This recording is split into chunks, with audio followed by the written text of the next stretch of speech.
வணக்கம் தோழர்களே. வி பொன்ராஜ் அவர்களே உங்களுக்கு தெரியுமா? வி பொன்ராஜ் அவர் அப்துல் கலாமுக்கு அறிவியல் ஆலோசகராக இருந்தவர். அது மட்டும் இல்லாமல் பிஏவும் இருந்தார், பர்சனல் அசிஸ்டண்டாவும் இருந்தாரு. வெளிப்படையாக ஒரு பேட்டி கொடுத்திருக்காரு, வலைதளங்கள்ல இருக்கு, போய் பாருங்க. இவிஎம் மிஷினை அவர் சந்தேகிக்கிறார். 33% மேல எடுத்து கொடுத்தா வாக்கு கிடைச்சா அப்பதான் அது கன்வெர்டபிள் ஆகும் வாக்கு அப்படின்னு சொல்லிட்டு அடுத்த வார்த்தை அவர் என்ன சொல்றாருன்னா 35% மேல அந்த வாக்குகளை எடுத்து கொடுத்தால் அது ஒரு பெரிய அளவில் இந்த மாதிரி ஒரு 110 108 சீட்டுகளை பெற முடியும் என்பது தெரிந்த விஷயம். அதை இவிஎம் மிஷினில் அப்படி செட் பண்ணி இருப்பாங்க, அதுதான் அதை எடுத்து கொடுத்துருக்கு அப்படின்னு சொல்றாரு. இப்படி ஒரு பெரிய ஸ்கேம் நடந்திருக்குன்னு அவர் சந்தேகிக்கிறார். அவர் டைரக்டா பேசுறாரு தோழர்களே. ஒரு பாமரனும் ஒரு கற்பனை அடிப்படையில் இருக்கிற ஒரு சாமானிய மக்கள் பேசுறது வேற தோழர்களே. உயர் பதவி வகித்தவர், அறிவியல் ஆலோசகராக இருந்தவர் சொல்றார். பொன்ராஜ் சொன்ன அந்த கருத்தை தான் நான் இங்க சொல்றேன் தோழர்களே. வலைதளங்கள்ல இருக்கு, போய் பாருங்க. இவர்கள் இது ஒரு பக்கம். இந்த பேட்டியை நான் உங்களுக்கு சொல்லிட்டேன். அடுத்தது என்ன தோழர்களே, இந்த பிஜேபி அரசாங்கத்தை, ஆர்எஸ்எஸ் கவர்மெண்டை எதிர்த்த இவர்கள் யாருன்னா மேடம் மமதா பானர்ஜி. மமதா அவர்கள் தோல்வி ஆக்கப்பட்டிருக்கிறார். பினராயி விஜயன் தோல்வி அடைந்திருக்கிறார். மு.க. ஸ்டாலின் அவர்கள் திமுக கட்சி என்று தோல்வி அடைந்திருக்கு. இவர்கள் மூவருமே மத்திய அரசையும் மத்திய அரசுடைய நியாயமற்ற ஒடுக்குதல்களையும் எதிர்ப்பவர்கள், மாநில உரிமைக்காக போராடுபவர்கள், ஆர்எஸ்எஸ் அஜெண்டாவை எதிர்ப்பவர்கள். இதன் காரணமாக இவர்கள் தோற்கடிக்கப்பட்டுகிறார்கள். மக்களால் அல்ல, இவிஎம் மெஷின் மற்றும்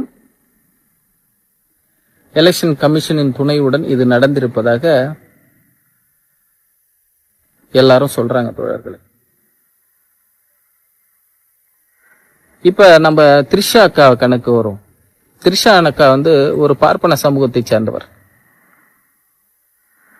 அவருடைய பேட்டி வைரவலா போயிட்டு இருக்கு, நீங்க எல்லாருமே பார்த்திருப்பீங்க. அதுல என்ன சொல்றாங்கன்னா, உங்களோட ஆசை என்னன்னா நான் சிஎம் ஆகணும் அப்படின்னு சொல்றாங்க.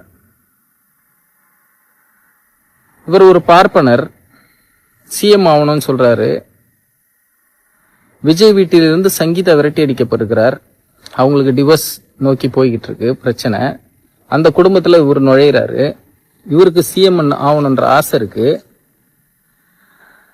இந்த பேட்டியில வி பொன்ராஜ் அவர்கள் சொல்லும்போது என்ன சொல்றாருன்னா,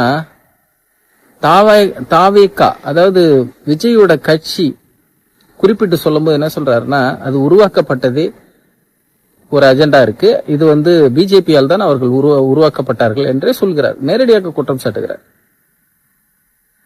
இப்ப பிஜேபியால் உருவாக்கப்பட்டது. த்ரிஷா ஒரு பிராமணர், 10 வருடம் அவர் ரொம்ப வருஷத்துக்கு முன்னாடி பேசினதுல அவங்க நான் சிஎம் ஆகணும்னு ஆசைப்படுறாங்க.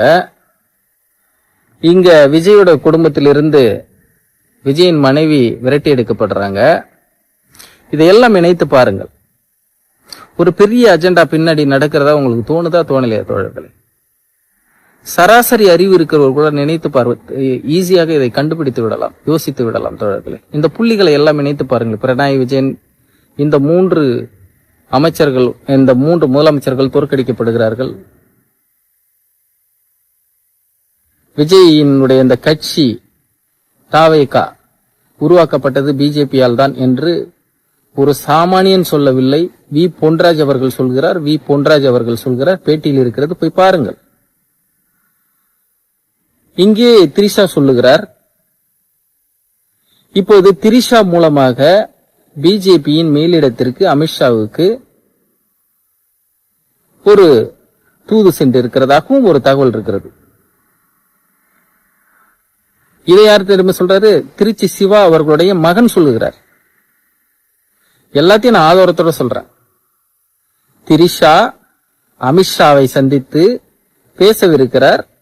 அப்படின்னு சொல்றாங்க. பேசிட்டாரா என்னன்னு தெரியல. நான் இப்ப பதிவு பண்றேன். இது முன்னாடி அவர் சொன்ன திருச்சி சிவா அவருடைய மகனுடைய பேட்டியாது. இதுக்கு முன்னாடி நான் கேட்டது. திரிஷா அமித்ஷா அவர்களிடம் பேசுறாரு. அவங்க 2 பேருக்குள்ள அந்த ஷா என்ற வார்த்தை ஒத்து போகுது அப்படின்னு சொல்லி அவர் கிண்டலாக பேசி இருக்கிறார். இப்ப எம்ஜிஆரினுடைய இடத்துல ஜெயலலிதா ஒரு பார்ப்பனர், அவர் புகுத்தப்பட்டார். இவர்களுடைய அஜெண்டாவுக்கெல்லாம் அவங்க ஒத்து போல. மக்களுக்காகவே நான் அப்படின்னு சொல்லிட்டாங்க கடைசியா. அதுதான் அவங்களுக்கு அவங்க மேல இருந்த வெறுப்பு. அவங்க மக்களின் பக்கம் சாஞ்சிட்டாங்க. ஏன்னா மக்கள் மீது பாசம் வந்துருச்சு. மக்கள் அவங்கள நம்பினதால அவங்க மக்களை நம்பிட்டாங்க.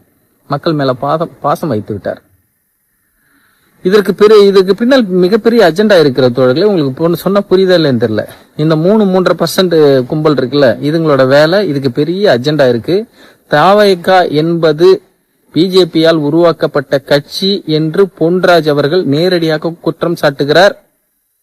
இந்த பேரம் பேசுவதற்கு திரிஷா அனுப்பப்படுகிறார் என்றும் சொல்லுகிறார். திருச்சி சிவா அவர்களின் மகன் பேசுகிறார். இதற்கு மேல உங்களுக்கு என்ன வேணும்? இந்த புள்ளி எல்லாம் இணைச்சு பாருங்க. அப்ப சில வருடங்களுக்கு அப்புறம் அந்த திரிஷா முதலமைச்சர் ஆகணும் அப்படின்ற அந்த கனவு இருக்குல்ல, அது மெய்ப்படுமோ? அந்த அஜெண்டா உண்மையாகுமோ? அப்ப விஜய் என்ன ஆவார் என்று யோசித்து பாருங்கள். அப்ப விஜய் என்ன ஆவார்? திரிஷா முதலமைச்சர் ஆவார். அப்ப விஜய் என்ன ஆவார்?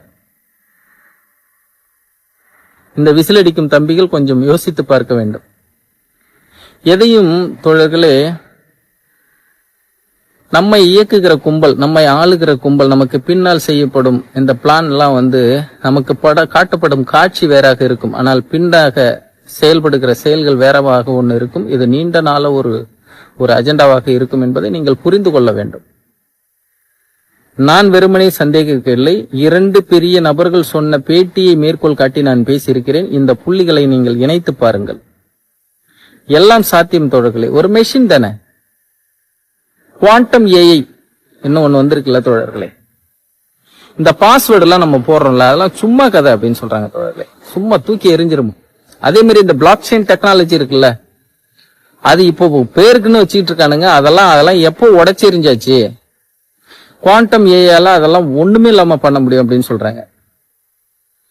இஸ்ரேலுடைய பெகாசஸ் சொல்ற இந்த சாப்ட்வேர் இருக்குல்ல, அதை போட்டு எவனை வேணாலும் ஓட்டு கேட்கலாம். நீ சேட்டலைட் போன்ல பேசினாலும் ஓட்டு கேட்கலாம். அது அவ்வளவு சக்தி வாய்ந்த ஒரு உலகத்தில் இப்படி எல்லாம் விஷயங்கள் இருக்கு தோழர்களே. வெறும் மேலோட்டமாக பார்க்காதீர்கள்.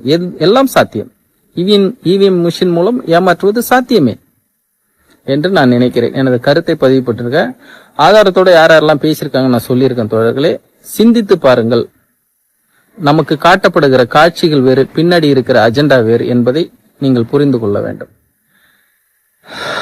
அப்படி இப்ப விஜய்க்கு பாமக, காங்கிரஸ், திருமாவளவன் அவங்கெல்லாம் வாக்களித்து அவர் ஆட்சி அமைத்தால் உண்டு. அப்படி இல்லை என்றால் பிஜேபி சைட்ல இருந்து பிரஷர் கொடுக்கப்பட்டு அதிமுகவிலிருந்து எம்எல்ஏக்கள் பெயர்த்து எடுத்து தாவேகாவிற்கு ஆதரவு அளிக்கப்படுவார்கள், மிரட்டப்படுவார்கள். இது நடக்குதா இல்லையா என்று நீங்கள் பாருங்கள் தொடர்கள். இதில் 2 ஏதோ ஒன்று நடக்கும்.